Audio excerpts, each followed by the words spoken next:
Assalamualaikum warahmatullahi wabarakatuh. Perkenalkan, nama saya Titin Purnamasari dengan NIM 22650006. Di sini saya akan menjelaskan tentang manajemen risiko cybercrime. Manajemen risiko cybercrime adalah langkah-langkah yang diambil oleh sebuah organisasi atau individu untuk mengidentifikasi, mengukur, mengelola, dan mengurangi risiko yang terkait dengan serangan cybercrime atau kejahatan cyber.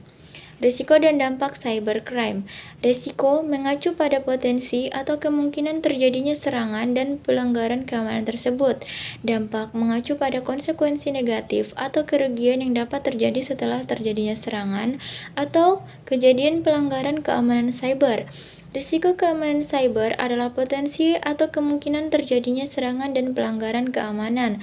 Risiko ini dapat berasal dari berbagai sumber, termasuk ancaman cyber seperti malware, phishing, dan serangan DDoS, serta celah keamanan dalam sistem atau kebijakan yang tidak memadai.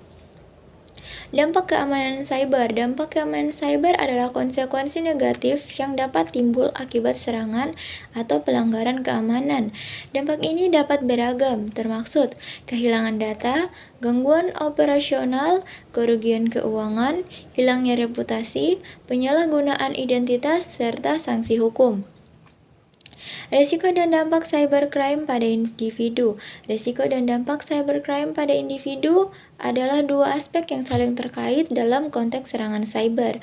Risiko mengacu pada potensi atau kemungkinan terjadinya serangan cyber pada individu atau personal.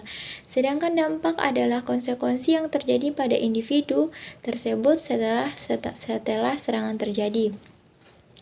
Risiko dan dampak cybercrime pada perusahaan atau organisasi. Risiko cybercrime pada perusahaan atau organisasi. Risiko cybercrime adalah kemungkinan terjadinya serangan atau aktivitas kriminal yang ditujukan kepada perusahaan atau organisasi. Dampak cybercrime pada perusahaan atau organisasi adalah konsekuensi atau kerugian yang dialami oleh perusahaan atau organisasi. Risiko cybercrime pada pemerintah atau negara adalah kemungkinan atau potensi terjadinya serangan atau aktivitas kejahatan cyber yang dapat mengancam keamanan. Dampak cybercrime dan pada pemerintah atau negara adalah konsekuensi negatif yang timbul setelah terjadinya serangan cyber atau kegiatan kejahatan cyber terhadap pemerintah atau negara. Dampak cybercrime pada sosial, ekonomi, dan politik. Dampak sosial dari kejahatan cyber. Dampak sosial dari kejahatan cyber melibatkan sejumlah masalah yang mempengaruhi masyarakat secara luas. Dampak ekonomi dari kejahatan cyber adalah sangat signifikan. Kejahatan cyber dapat mengakibatkan kerugian finansial yang dapat bagi individu, perusahaan, dan bahkan negara. Dampak politik dari kejahatan cyber memiliki dimensi yang luas dan signifikan dalam konteks global dan nasional. Langkah-langkah dalam memanajemen risiko terhadap cybercrime. Pertama, identifikasi risiko, penilaian risiko, pengembangan kebijakan dan prosedur, proteksi dan pencegahan, deteksi dan tanggapan cepat, pengurangan risiko, pemulihan, evaluasi, dan perbaikan, kemitraan, serta kolaborasi.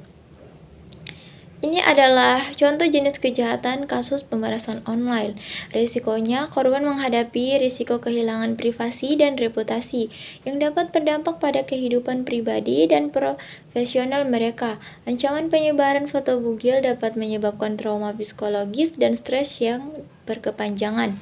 Dampaknya kerugian finansial. Korban pemerasan mungkin mengalami kerugian finansial akibat pembayaran uang tebusan kepada pelaku.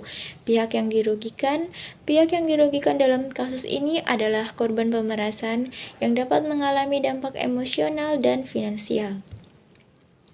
Contoh jenis kejahatan kedua, penggelapan dana. Risiko utama dalam kasus ini adalah hilangnya kepercayaan nasabah terhadap bank.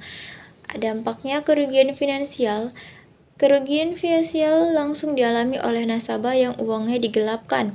Pihak yang dirugikan secara langsung adalah nasabah yang kehilangan uang mereka. Selain itu, bank sebagai institusi juga dirugikan karena harus menangani konsekuensi hukum dan reputasi akibat tindakan pegawainya. Jenis kejahatan ketiga adalah peretasan email. Risiko utama dalam kasus ini adalah meningkatnya potensi penipuan melalui metode serupa yang dapat menargetkan individu atau perusahaan lain. Dampaknya kerugian finansial. Kerugian finansial mencapai 32 miliar yang merupakan jumlah signifikan bagi korban. Pihak yang dirugikan secara langsung adalah individu atau perusahaan yang menjadi korban penipuan secara melalui email palsu. Oke, sekian dari saya. Apabila ada lebih dan kurangnya, mohon dimaafkan. Wabillahi taufiq wal hidayah. Wassalamualaikum warahmatullahi wabarakatuh.